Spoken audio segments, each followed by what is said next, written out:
Hello, ladies and gentlemen. Welcome to another episode of Khmer Time Cross Talk.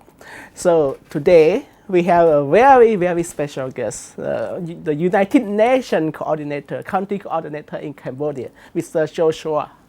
Yeah, thank you so much for coming to my show. Thank you for having me. Thank you. Yeah, Pleasure to be here. welcome to Cross Talk. How has it been? If I'm not mistaken, it's like 1 year, 2 years old. This year you came to Cambodia. I arrived in November 22. November 22. So a year and a half, a little bit more. A year and a half, yeah. It's my second time here. How did you like the country? Oh, I love it. Okay. One of the reasons why I'm back the second time. Yes. Yeah. It's a good and interesting place to be. Yeah. The people, the food, everything. The people are wonderful. The food is excellent. Really like the food. Yeah. Mostly the fruit. Okay. There's no place like Southeast Asia for fruit. What is your favorite dish? My favorite dish, I don't know. I would say the traditional ones, the typical ones would go with fish and mock. Okay, you don't like that. But I'm more vegetarian these days, so Okay. I eat a lot of veggies. Okay. I do like, as I said, fruit a lot. Okay. Mangoes are my favorite. Mango, yeah. Mangosteen, Mangosteen, jackfruit. Yeah. I'm nice. not doing the durian yet. You have to try that. Okay. I tried it once. It was Yeah. like, Yeah. So 1 year and a half, let's say.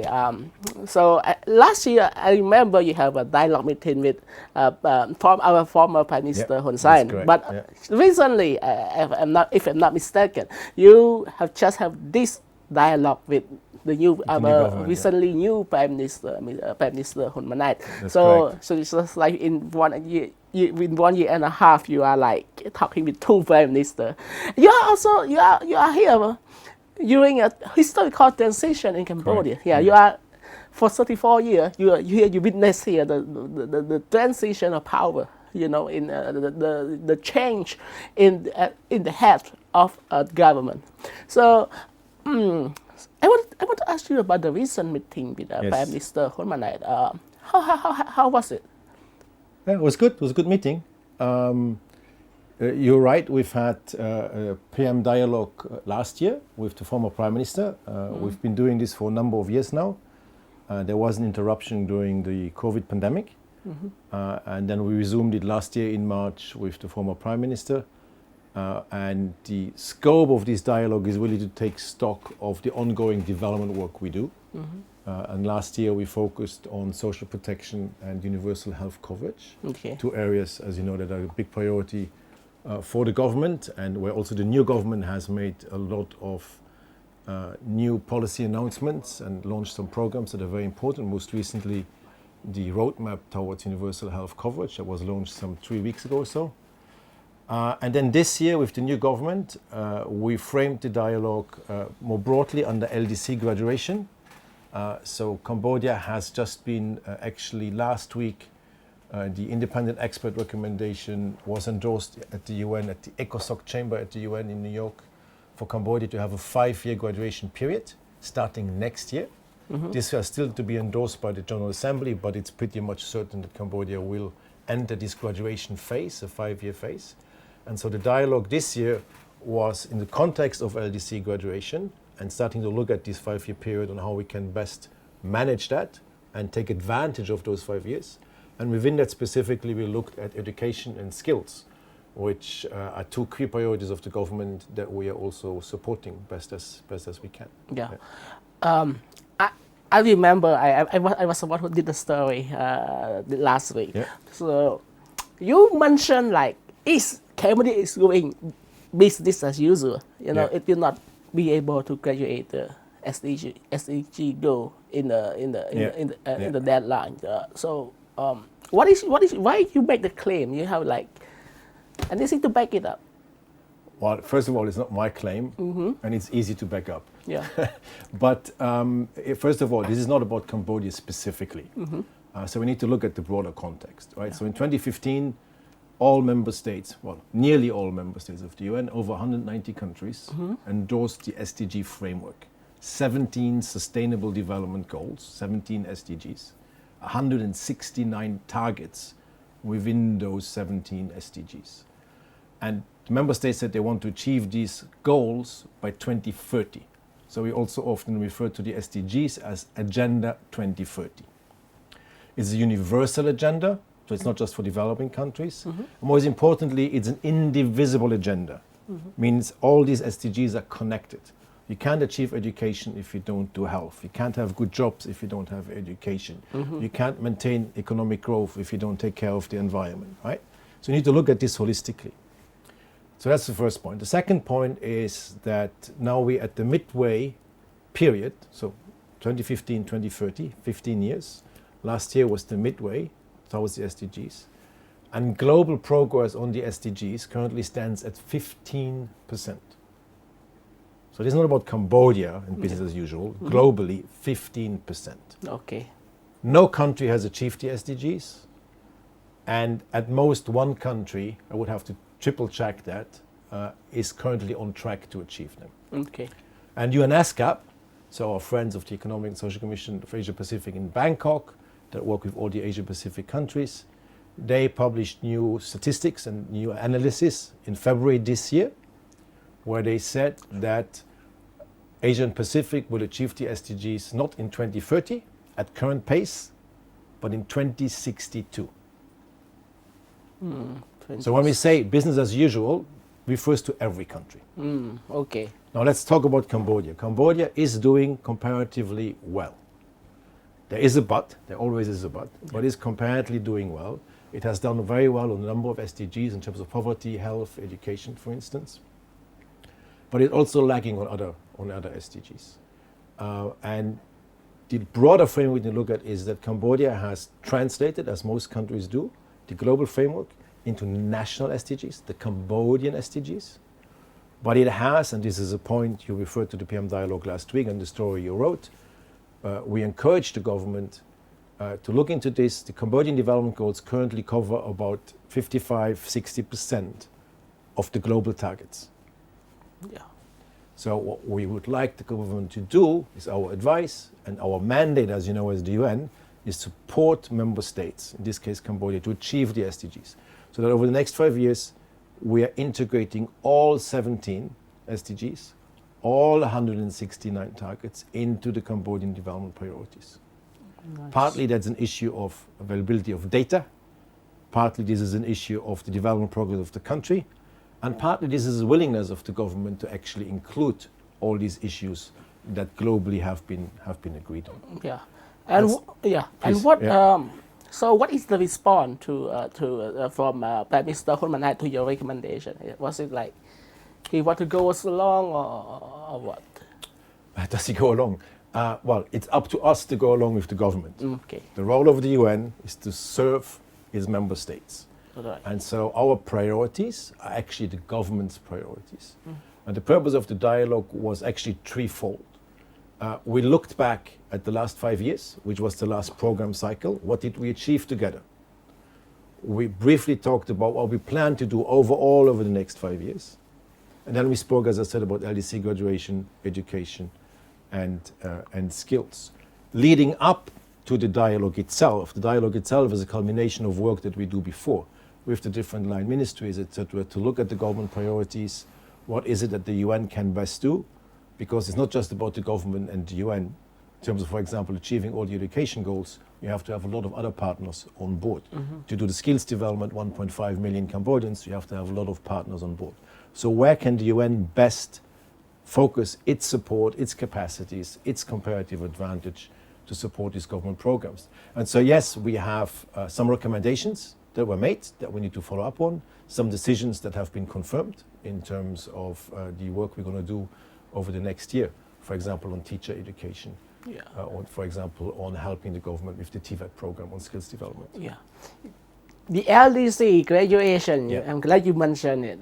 Cambodia plan to graduate from being the least developing country in 5 years. Yeah. Possible or not? From the UN perspective. Yes, I think not just possible, but unavoidable, I would say. Yeah. So if you look at the UN process, so to speak, when it comes to LDC graduation, it's a very established sort of methodology that's being followed. And it is first of all based on 2 triennial reviews. The first time Cambodia was reviewed, where it exceeded the 3 criteria that it needs to exceed, was in 2021.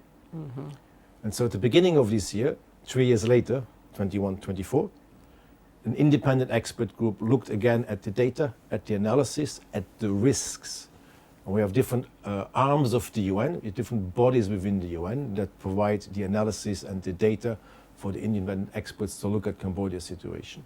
And the independent experts noted that Cambodia far exceeded all 3 criteria in the second triennial review for a second time, which almost already guarantees the graduation process. The question then was, how long is the graduation period going to be? Is it 3 years, as used to be the norm in the past, or is it going to be longer? The Cambodian government made a case to the independent experts for a 5-year period, also coming out of a pandemic, etc., looking at today's context globally and regionally, and specifically, of course, Cambodia's context. The independent experts endorsed the 5-year recommendation. As I just mentioned, ECOSOC last week in New York took note of the independent expert recommendation and endorsed it. Okay. So that means graduation will happen. I don't see a scenario where the General Assembly will, turn away. And so the question now is, how are we going to use these 5 years to the best possible way to get Cambodia ready to graduate at the end of 29? Yeah, but do you see the interconnection between trying to achieve SDG and LDC graduation? Do you see these 2 aspects being connecting with one another? Of course, and hopefully they can positively reinforce each other. Yeah. There is, of course, scenarios where that is not the case. So what we're trying to articulate and work with the government primarily, with other partners, is to ensure that this graduation period is not just done smoothly. And one of the first things we're going to do with the government is what is called a smooth graduation strategy, but actually use these 5 years to look more broadly at not just SDGs and graduation, but the government stated goal to be a high middle income country, so a middle income country not lower, but in the higher scope by 2030, and then going into the high income country category by 2050. Those are, as you know, stated objectives of the government in terms of the long-term development. And in order to achieve that, we are saying, and what the evidence says, is the only way to actually do this sustainably is by endorsing and following the SDG framework, to have an inclusive, a sustainable, a resilient, an equitable economic growth and society that can thrive in the long term. Okay. Well, in both... In other words, forgive me, the SDGs are the way to get to those goals. Yeah. So in both SDG and LDC graduation of Cambodia, what do you think are the biggest challenges, when it's come to both? Maybe respectively, maybe both of them, but what are the biggest challenges you see? Well, there's many, because I think we'll need to keep into account Cambodia's history and what has happened over the last 4 decades, and the very, very significant progress Cambodia has made in many, many areas. Having said that, there are still areas where we need to really reinforce, and they were part of the PM dialogue last week. Doing really well on primary education enrollment, not doing so well on Cambodians finishing high school. In terms of jobs and skills, in terms of to keep the economy growing, we need to have Cambodians with the right skill set to fill these jobs. In order to create the jobs, we need to look at which sectors will provide those jobs in the future. So graduation, for example, is not just about trade or graduating. It is not just about the what, but also about the how. And so we need to look at which areas will provide the long-term job growth that Cambodia needs to see. We have another challenge that we discussed, which is climate change, which is more of a long-term issue in some sense. I mean, we feel it, everyone feels it, yeah. On a regular basis these days around the world. What we do know, based on the best analysis we have right now, is that climate change, if unaddressed, will severely impact Cambodia's economic growth and its GDP. And so we need to now plan for that. And for instance, an opportunity here is, and this is one of the things that we recommended to the government, now we'll see how we process, is while we focused on the overall graduation narrative in education and skills, we did say that, or we did point out that over the next year, Cambodia, like every country, has an opportunity to revise what is called its NDC, its National Determined Contribution, in other words, its National Climate Plan. that is submitted to the UN COP mechanism next year. Each country is invited by 25 to revise its plan for a higher ambition. So depending on how Cambodia revises over the next 12 months its climate strategy, will define how over the next 5 years we work on climate change, which will set the trajectory towards 2050, whether by 2050 we have an economy and a society and a country that is resilient, adapted to the climate change that we see or not. In other words, that protects GDP growth, or where it might be reduced because of climate change. So we need to do both. Education, skills, key important priorities now, but also now look at the long term and make sure these policy decisions are being taken. It sounds like from what you have mentioned so far, it sounds like the next 5 years, like it's very critical for Cambodia. Am I right? It's just like the next 5 years. It sounds so critical, you know, like it's just like the determining period for Cambodia. Is it right? Well, in some ways it is. I think, but I mean, again, I don't think it's just for Cambodia, but I would put it this way: the graduation period provides an opportunity to do many things right, and to prepare the country. Yes, a trade perspective. Yet the loss of access to certain financing mechanisms that are going to be a consequence of LDC graduation. Plan for that, prepare for that. And comparatively speaking to other countries that have gone through the graduation process, Cambodia is actually quite well prepared already for that. Shouldn't take anything for granted, but quite prepared already. But there is a bigger narrative out here, which is the government's goal to be in the high income category by 2050, for which, if my numbers are correct, in the next 25 years, the GDP has to grow 4 times, quadruple, basically. I think on average, Cambodia would need to achieve 7% economic growth over the next 25 years to achieve that goal. So we're not saying it's impossible. Before COVID, Cambodia had many, many years of that kind of growth. Yeah. I think the latest statistic for this year is about 5.5 or something like that, around there, 5.5, 6 or so. It might be possible, but you're also never prepared for possible shocks. We didn't know COVID was coming. We don't know if we have something else coming. And so it is really an opportunity to not just narrowly think about this year or trade and access to finance, but use the period to really look at 25 years ahead. And the government has done that. They have already planned several phases of a Pentagon strategy, not necessarily in detail, but that long-term thinking is there. And this is an opportunity we cannot miss. Yeah, that's right. So in the meantime, so what are UN and its agency are planning to assist Cambodia during this year? So what are the plans? What are on the paper and in planning? How much time do you have? Because that's going to be a long list. Yeah, no problem. Now let me give some highlights again, maybe talking about the PM dialogue as well. But let me start with this. The UN, of course, is in Cambodia still quite omnipresent. We have 36 different UN entities that work in and with Cambodia. Some very small programs, very specific sort of niche initiatives, and others that are very big. So you can hardly think of an area or a ministry or a government program where we are not involved. And I should mention here the very important work, because now we've talked about our development work and SDGs. I should acknowledge here also, and we briefly talked about this in the PM dialogue, the very significant work that Cambodia is doing in peacekeeping, which is very well recognized, and where Cambodia is also a leader in terms of women peacekeepers within its peacekeeping forces. Yeah. And the very interesting, very important experience of the ECCC, the Extraordinary Chambers in the Courts of Cambodia, or otherwise referred to as the Khmer Rouge Tribunal, where for the first time a world community set up a hybrid court. A very interesting experience that is also being looked at as something that needs to be continued to be studied and shared within Cambodia and outside. But to bring it back on some of the work we do, so when you look at the PM dialogue, so we have several UN entities that will be accompanying the country on the LDC graduation path. The graduation smooth graduation strategy being the first one, but then actually looking at a number of different areas to have Cambodia ready in the economy that it is facing. So for instance, different UN entities are working on value chains or also future export requirements. In the future, if you want to continue exporting into Europe, for instance, which I think is the second biggest market right now for Cambodia, you need to start factoring in the carbon footprint of your exports. You need to have deforestation-free value chains.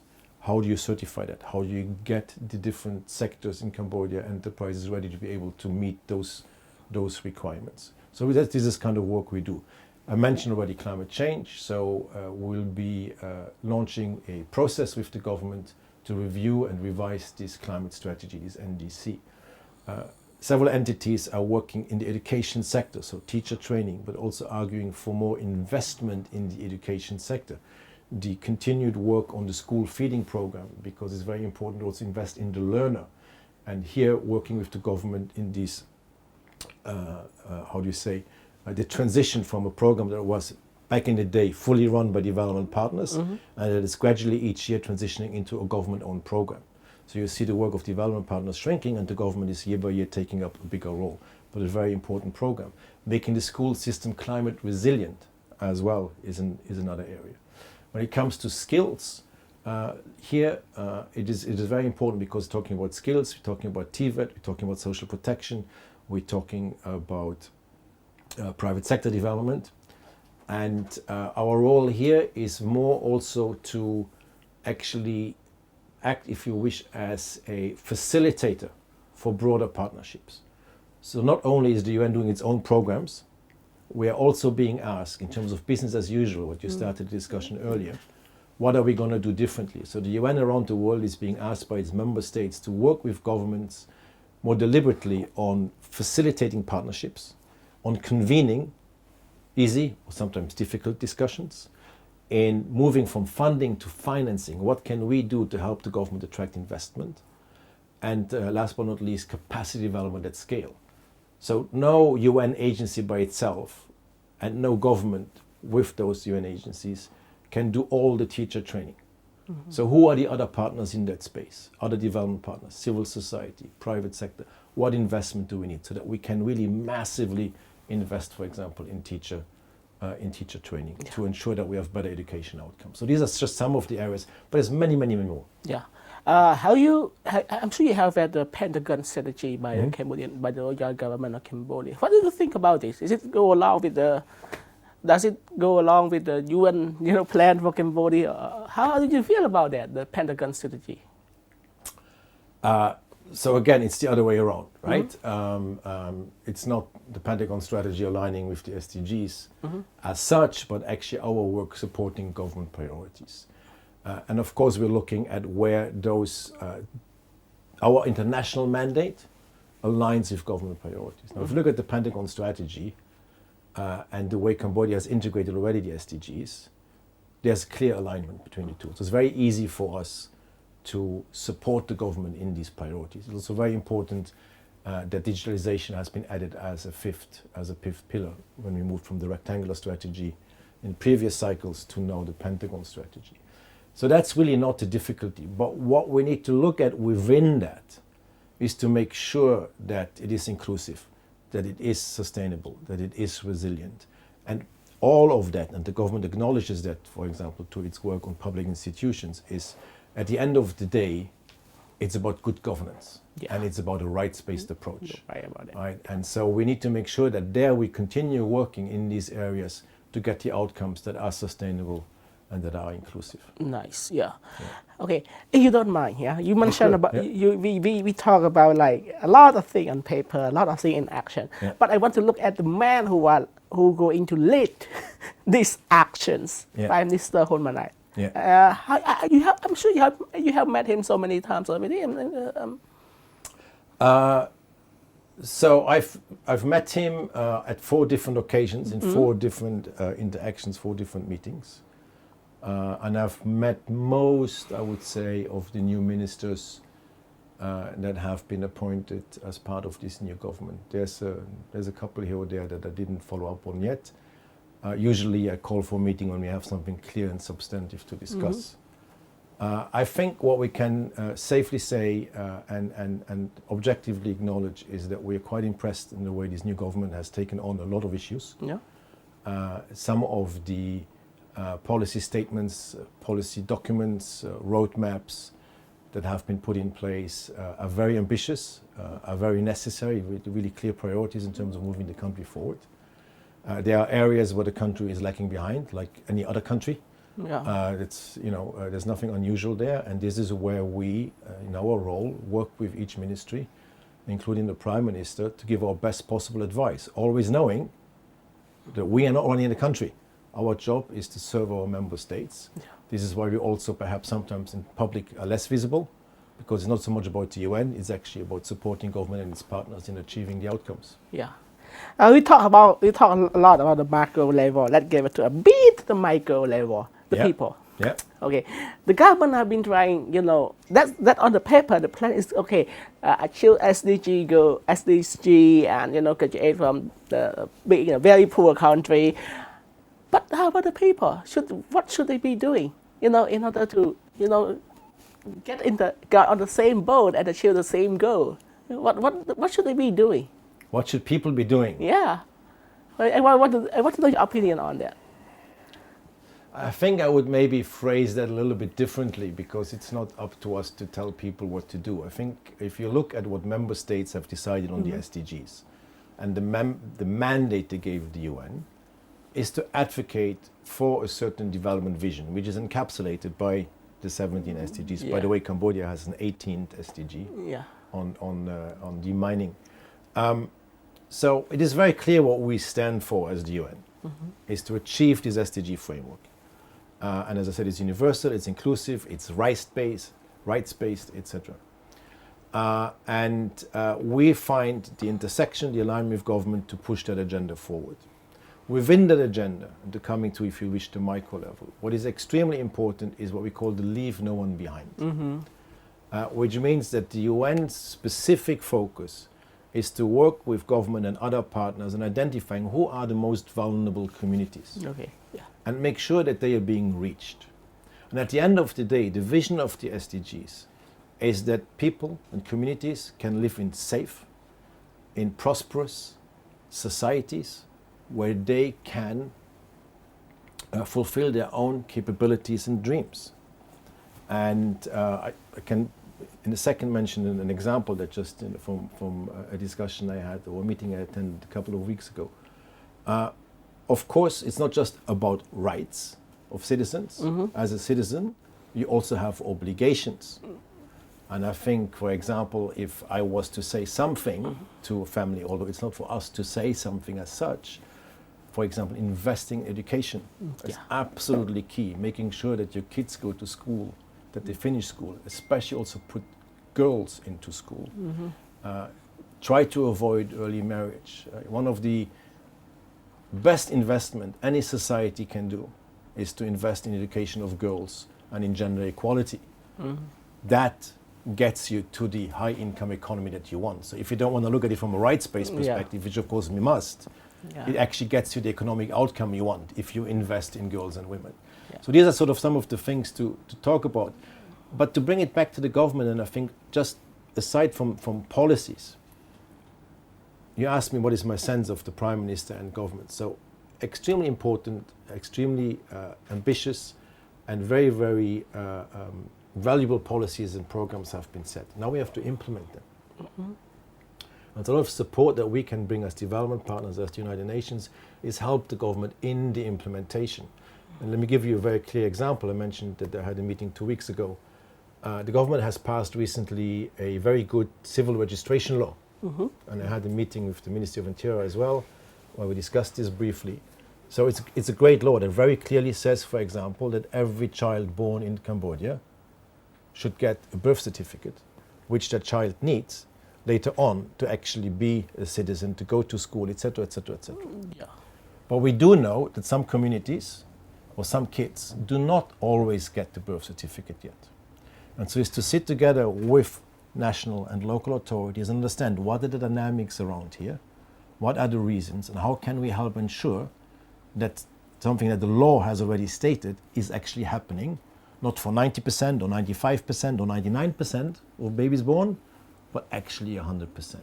And we see in some vulnerable communities, which, and the meeting I referred to, was actually about young women from minority communities. So these were the indigenous people, Khmer Krom, the Cham community and the Vietnamese community, how young girls that are born in Cambodia can't fulfill their dreams because of such obstacles sometimes. Yeah.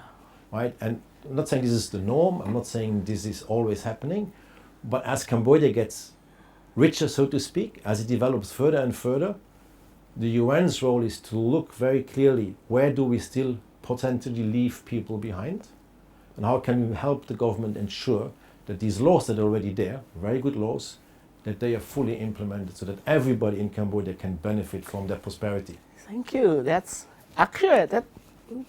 That's a great Thank you. comment. Yes. I think I'm out of question here. Out of questions, all right. Yeah. Okay. But now I would like to look at our camera and say what you want to our reader, to our audience, to the Cambodian, to people around the world. Yeah. So Ken. Wow, that's you're putting me on the spot here. What can I say? What can I say? From a personal perspective, it is a privilege to be back in Cambodia. The first time I visited was in 1998. And so I had the opportunity to witness from the outside, of course, Cambodia's progress over now 26 years.